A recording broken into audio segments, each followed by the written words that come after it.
The novella of Mice and Men was a GCSE text a few years ago, and it tells the story of Californian farm workers looking for work. I love the opening passages of Mice and Men because they are so rich with detail and description about the setting that the action is going to take place in.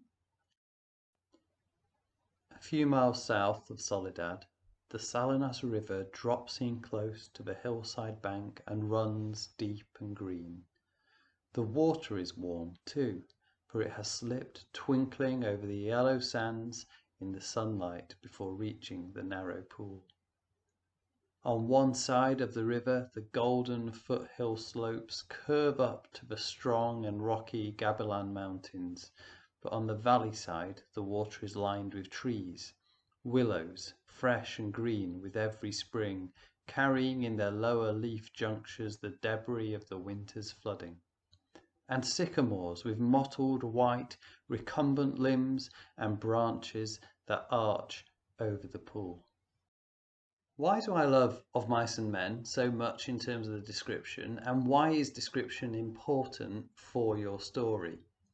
Well, for one thing, with description, you can layer your story with detail. You can make your reader feel as though they are in that place, in that location. I'm really fond of the American West and of mountains and hills and rivers and nature, and that's partly because of the way John Steinbeck describes it. He makes me want to be there.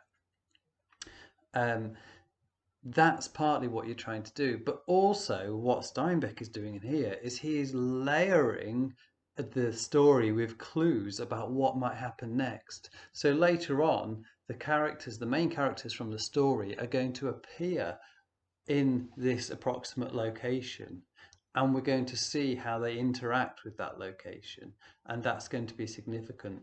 There are little subtexts, little clues within that about how nature is and how the story might go as well. There are so many things that you can do by adding detail to your story. Also, it's what the examiner wants. So when it comes to writing a good piece of work, a piece of work that is going to get good marks, you need to be including lots of description in your writing. This lesson should help you with doing that.